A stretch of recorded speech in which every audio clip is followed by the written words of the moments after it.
कुर्बान, इस पे जान भी कुर्बान है, वो इस पे। बिस्मिल्लाहिर्रहमानिर्रहीम। इय्याका नअबुदु व इय्याका नस्तईन। मीरपुर में आने वाले इस जलसे में नौजवान, बच्चे और खास तौर पे ख्वातीन, मैं आप सबको इतनी गर्मी में यहां खड़े होने की खराज तहसीन पेश करता हूं।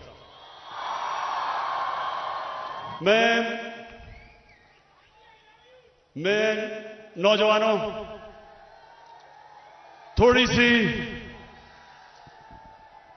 सी आपको तारीख बताना चाहता हूं। जब 5 अगस्त 2019 में हिंदुस्तान ने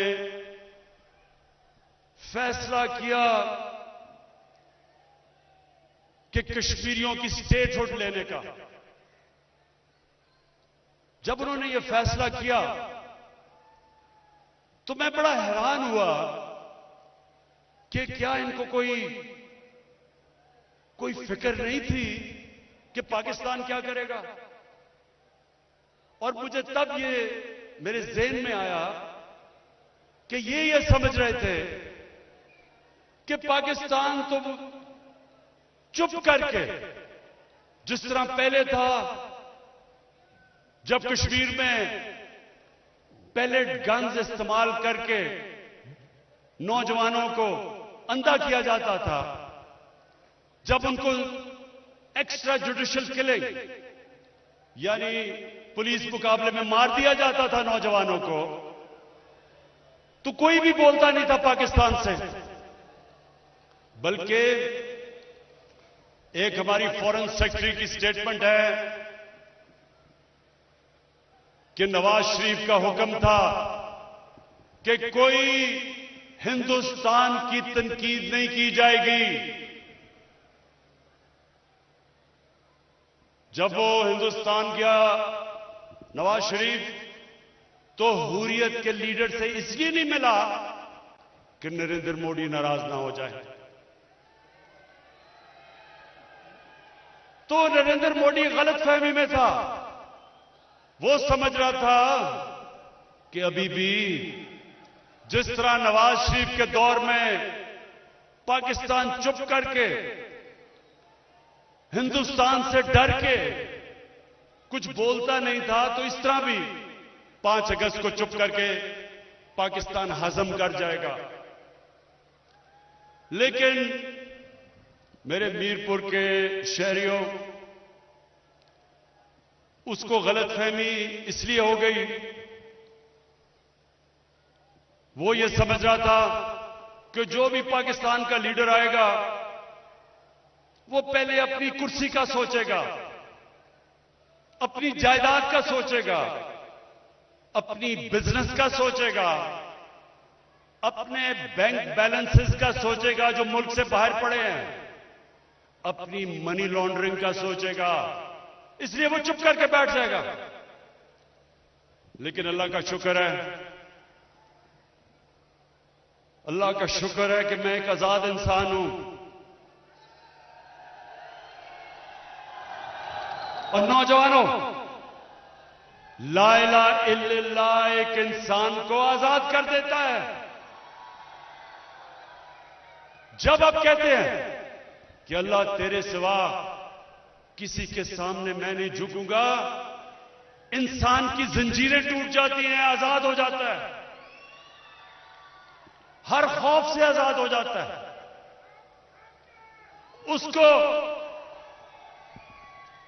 उसको ना किसी का खौफ होता है, ना वो समझता है कि कोई उसको जलील कर सकता है। जिंदगी मौत वो जानता है अल्लाह के हाथ में है, और रिस्क भी अल्लाह के हाथ में है। इसलिए वो आजाद इंसान होता है। और आजाद इंसान कभी किसी की गुलामी नहीं करता। और मुझे इस चीज का फख्र है कि कश्मीर का जो मैंने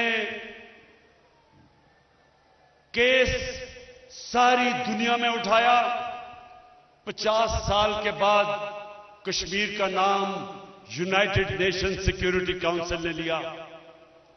यूनाइटेड नेशंस की जनरल असेंबली में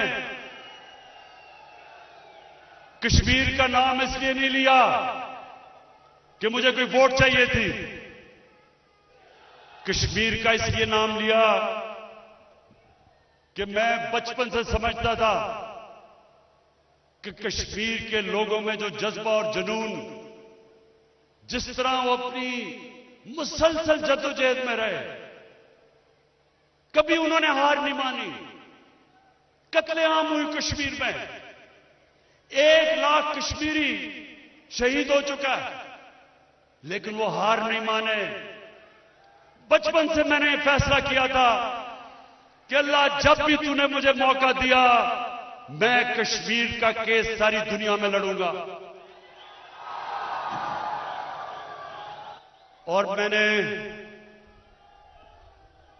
मेरे नौजवानों, मैंने हर फोरम पे लड़ा, मैंने मीडिया पे लड़ा। बड़ी बड़ी बाहर की चैनल CNN, BBC, उनके थिंक टैंक्स में अमेरिका में जाके,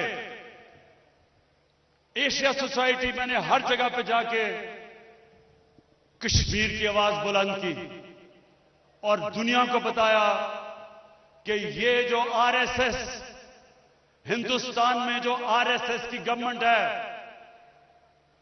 ये नस्ल पसंद लोग, हिंदू सुप्रीमिस्ट, ये बाकी हिंदुस्तान की माइनॉरिटीज को बराबर के शहरी नहीं मानते। ये हिटलर ने जो जर्मनी में जो नाजीज ने, उनका जो नजरिया था कि जर्मन रेस, सिर्फ जर्मन रेस ऊपर है और सुपीरियर है, बाकी सब इंसान नीचे हैं, ये उस नजरिए को लेके चले थे RSS। और RSS ने सिर्फ मुसलमानों पे, हिंदुस्तान पे जुल्म नहीं कर रहे, उनके जो क्रिश्चियन हैं, जो सिख हैं, सिखों की जो कत्लेआम हुई थी हिंदुस्तान में, और उनकी जो लोअर कास्ट है, दलित हैं, ये किसी को भी बराबर के शहरी नहीं समझते। और इस नजरिए की वजह से नरेंद्र मोदी ने कश्मीर पे 5 अगस्त का जो कदम उठाया, क्योंकि वो समझते हैं कश्मीरी बराबर के इंसान नहीं है, वो कश्मीरियों को बराबर के शहरी नहीं समझते। वो समझते हैं कि कश्मीरियों को जब ये डंडा दिखाएंगे, जब जुल्म करेंगे, ये घुटने टेक देंगे। तो आज हम अपने मकबूजा कश्मीर के दलेर नौजवान, मैं आज इधर से आपको सलाम पेश करता हूं। दुनिया में नहीं कोई समझता था कि 8 लाख फौज इन्होंने 90 लाख कश्मीरियों पे लाके बैठा दी। कोई और दुनिया में कोई और इंसान होते, उन्होंने घुटने टेक देने थे, लेकिन कश्मीरी एक दलेर कौम, एक अल्लाह में मानने वाली कौम, एक ला इलाहा इल्लल्लाह के मानने वाली कौम, जिस तरह उन्होंने मुकाबला किया, कश्मीरी मकबूजा कश्मीर के लोगों, मैं आज आपको पैगाम दे रहा हूं कि सिर्फ आपने पाकिस्तान में हम सबका सर फख्र से बुलंद नहीं किया, और भी दुनिया में जिन लोगों पर जुल्म हो रहा है, जो फलस्तीनी हैं, जो इस्राएली उन पर जुल्म कर रहे हैं, वो भी आपकी तरफ देख रहे हैं और आपको सलाम कर रहे हैं। इंशाअल्लाह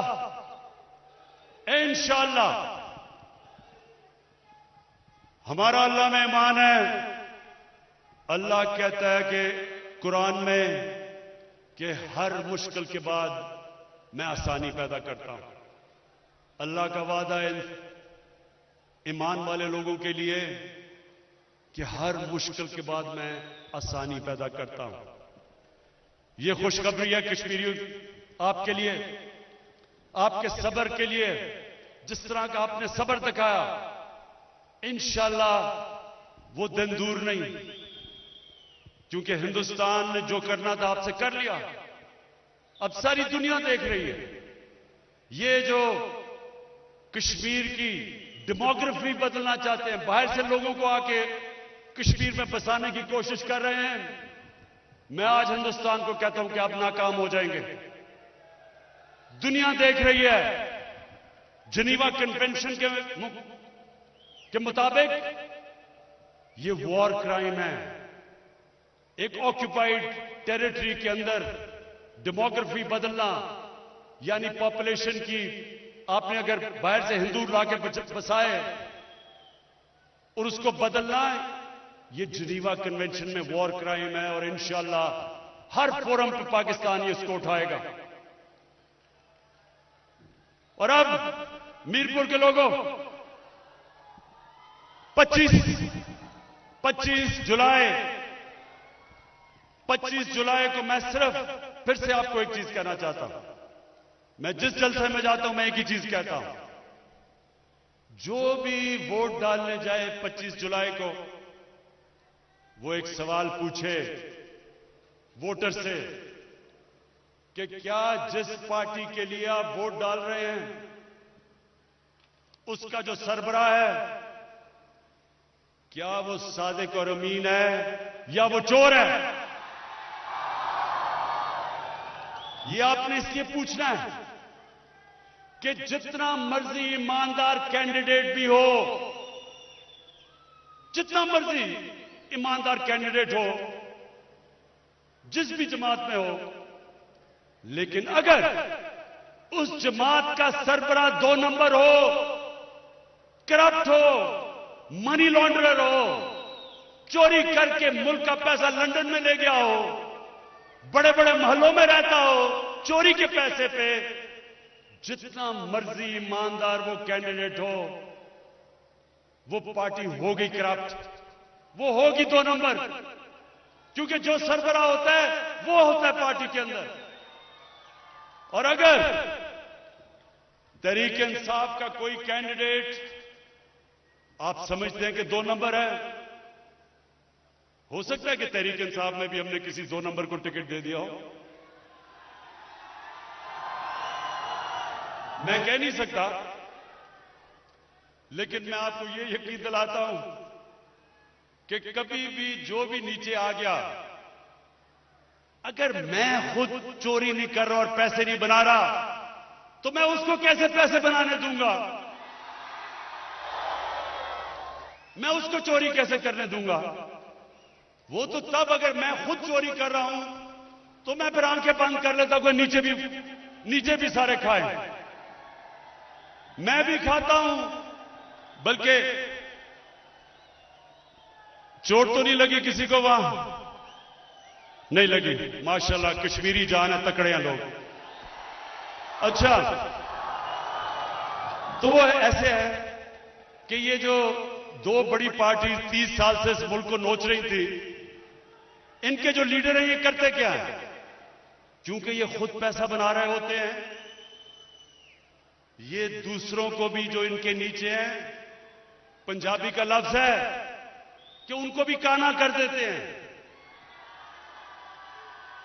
उनको भी बनाने देते हैं पैसा, ताकि हमाम में सभी नंगे हों, ताकि कोई इनको कह कुछ ना सके। तो नौजवानों, आपने तबलीग करनी है 25 को। वोट, देखिए, वोट से आप अपने मुल्क का, अपनी कौम का आप मुस्तकबिल बदल सकते हैं। वोट कभी ना सोचें कि मेरी दोस्ती है, मेरा खानदान है, मेरी बरादरी है, मेरा कबीला है, इस तरह कभी ना सोचा करें। हमारा मुल्क कभी अजीम मुल्क नहीं बनेगा। हमारे नबी सल्लल्लाहु अलैहि वसल्लम ने मदीना में आके, मुख्तलिफ कबीले थे, आपस में लड़ते थे, हमारे नबी सल्लल्लाहु अलैहि वसल्लम ने एक बड़े नजरिए पे सबको इकट्ठा कर दिया।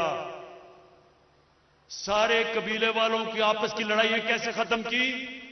एक बड़ा नजरिया दिया, एक बड़ा नजरिया दिया, ला इलाहा इल्लल्लाह मोहम्मद रसूलुल्लाह।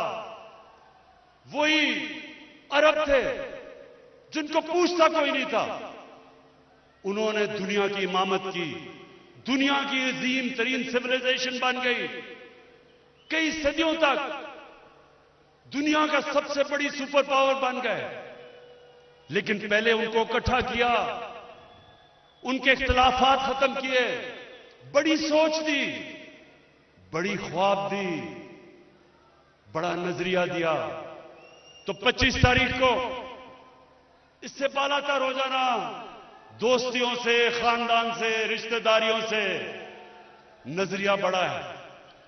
सिर्फ एक चीज देखना कि क्या जिसके लिए आप वोट डालने जा रहे हैं उसका लीडर सादिक और अमीन है या नहीं है।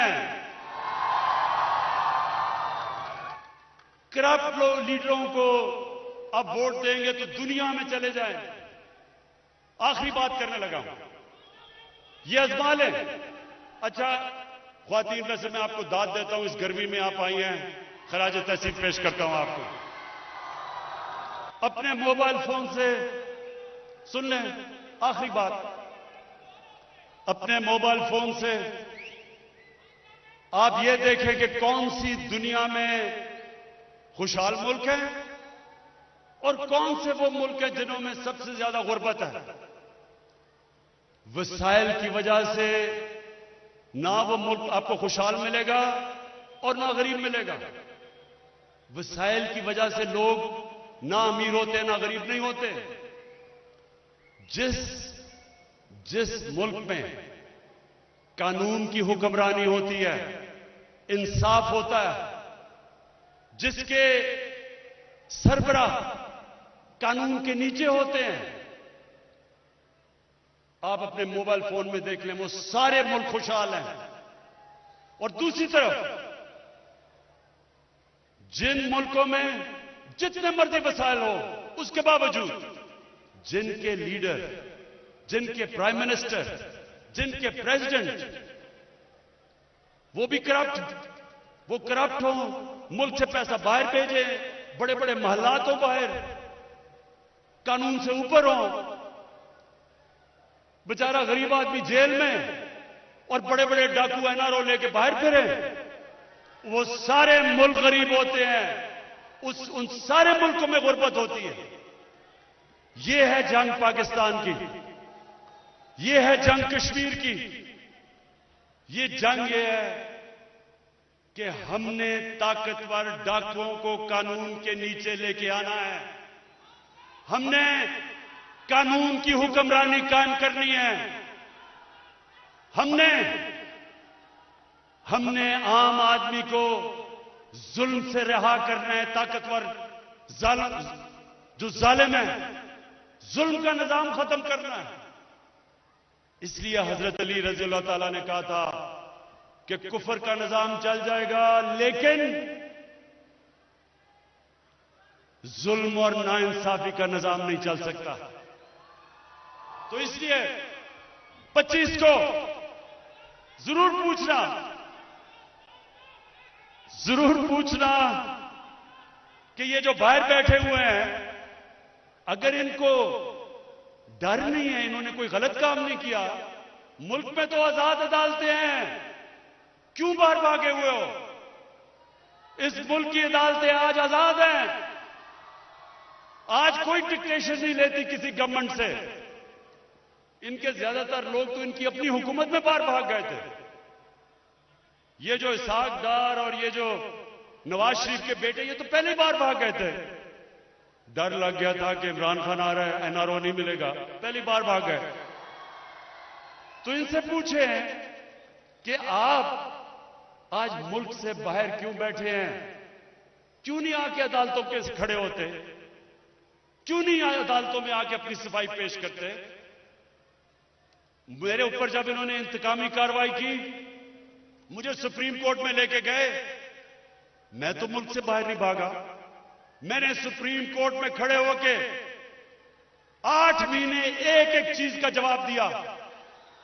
जो इन्होंने मेरे से सबूत मांगे, एक एक सबूत दिया मैंने।